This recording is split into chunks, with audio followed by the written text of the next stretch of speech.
Big boss ಮನೆ ಹೋಗ್ತೀರಿ, ಅಲ್ಲಿ ಅಂತೂ ಎಲ್ಲಾ ಕಡೆ ಬರೀ ಲೈಟಿಂಗ್ಸ್.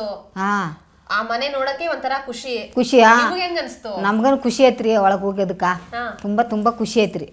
ಅಂತ ಜಾಗ ಖುಷಿ ಆಗಲ್ರಿ, ಯಾರಿಗೆ ಖುಷಿ ಆಗಲ್ಲ ಅಂತೀರಿ? ಅಂತ ಜಾಗ ಯಾರಿಗೆ ಸಿಗ್ತದೆ ಹೇಳ್ರಿ?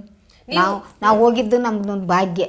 ಅಲ್ಲಿ ಹೋಗ್ಬೇಕು ಅನ್ನೋದು ಕನಸು ಮನಸ್ಸಲ್ಲಿ ಇದ್ದಿದ್ರಿ ನಮ್ಗೆ.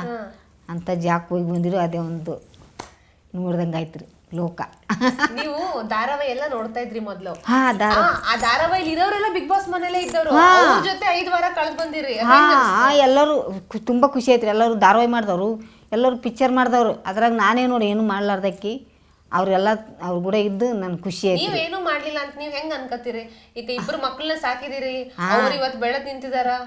ಅದು ಸಾಕಿ ಬಿಡ್ರಿ. ಅದು ಎಲ್ಲರೂ ಜನರು ಆಡ್ದಂಗೆ ಆಡ್ದಿರಿ, ಜಾಪಾನ್ ಮಾಡ್ದಂಗೆ ಮಾಡಿ. ಅಂದ್ರೆ ನಮ್ಮ ಹತ್ರ ಅಲ್ಲಿಗೆ ಹೋಗ್ತೀವಿ ಅನ್ನೋದು ಇದ್ದಿದ್ದಿಲ್ಲ ನಮ್ಮ ಹತ್ರ. ನಮ್ಮಲ್ಲಿ ಏನೂ ಇಲ್ಲ. ನಾವು ಹೆಂಗೆ ಹೋಗ್ಬೇಕು ಅಲ್ಲಿಗೆ, ನಮ್ಗೆ ಕರ್ಕೋತಾರೇನು ಅಂತ ಅಂದ್ಕೊಂಡಿದ್ದೇವ್ರಿ ನಾವು. ಇದು ಅಲ್ಲಿಗೆ ಹೋಗ್ಬೇಕು ಅನ್ನೋದು ನಮ್ಮ ಕನಸು ಮನಸ್ಸಲ್ಲೇ ಇದ್ದಿದ್ದಿಲ್ಲ.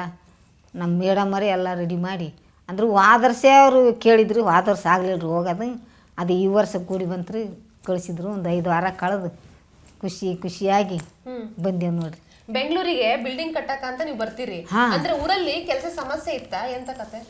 ಕೆಲಸ ಮತ್ತೆ ಒಂದು ಸ್ವಲ್ಪ ಸಾಲ ಇತ್ತು ನಮ್ದು. ನಮ್ಮ ದೊಡ್ಡ ಮಗನ ಮದುವೆ ಮಾಡಿದೆವು. ಒಂದೇ ವರ್ಷ ಮನೆ ಕಟ್ಟಿದೇವ್ರಿ. ಅದೇ ವರ್ಷ ನಮ್ಮ ಮಗನ ಮದುವೆ ಆಯ್ತು. ಮತ್ತು ಅಲ್ಲೇನು ಹಳ್ಳಿ ಒಳಗೆ ಏನು ಅಲ್ಲೇನು ಪೇಮೆಂಟ್ ಜಾಸ್ತಿ ಇರೋಣ, ಅಟ್ಟೆ ಕೂಲಿ ಮಾಡ್ಕ ಉಣದ್ಕ ಸರಿ ಆತೈತ್ರಿ. ಸಾಲ ಎಲ್ಲಿ ಮುಟ್ಬೇಕ್ರಿ? ಅದು ಪ್ರಾಬ್ಲಮ್ ಆಗಿ ಜರ ಬೆಂಗಳೂರಿಗೆ ಬಂದೇವ್ರಿ ಸಾಲ ಮುಟ್ಟ. ಹಾ, ನಮ್ಮ ಮೇಡಮರ್ ಬಿಲ್ಡಿಂಗ್ ಕಟ್ಟಕಂತ ಬಂದೇವ್ರಿ.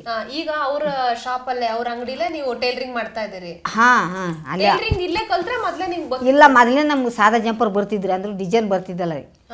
ಈಗಾದ್ರೆ ಇಲ್ಲಿ ಡಿಸೈನ್ ಹೊಲಿಯಾರಿ ನಾನು ಅಷ್ಟೇ. ಕಾಜ ಗುಂಡಿ ಮಾಡೋದು, ಎಮ್ಮಿಂಗ್ ಮಾಡೋದು, ಜಿಗ್ ಮಾಡೋದು, ಗೂಡ್ಸೋದು, ಒರ್ಸೋದು ಅಷ್ಟೇ ಮಾಡ್ತೀನಿ ರೀ. ಊರಲ್ಲಿ ಯಾವಾಗ ಕಲ್ತ್ರಿ ನೀವು ಟೈಲರಿಂಗ್? ಊರಲ್ಲಿ ಅಂದ್ರೆ ನಾನು 3 ಮಕ್ಕಳು ಆದಿಂದ ಕಲ್ತೀನಿ ನೋಡ್ರಿ. ಅಂದ್ರೆ ಚಿಕ್ಕವಳಿರಾಗೂ ಕಲ್ತಿಲ್ಲ. 3 ಮಕ್ಕಳಾದಿಂದ ನಮ್ಮ ನಾದಿನಿ ಹೊಲಿತಿದ್ರಿ. ನಮ್ಮ ಯಜಮಾನ್ರ ಅವ್ರು ಬಲ್ಯಕ್ಕೆ ಬಿಟ್ರು, ನಮ್ಮ ನಾದಿನಿ ಕಲಿಸಿದವ್ರು. ಅವ್ರಿಗೆ ಮರಿಬಾರ್ದ್ರಿ ಕಲಿಸಿದವ್ರಿಗೆ. ಅವ್ರಲಿಂದ ಜರ ಲೊಟ್ಟು ಆಯ್ತು ನೋಡ್ರಿ ನಮ್ಮ ನಾದಿನಿಲಿಂದ.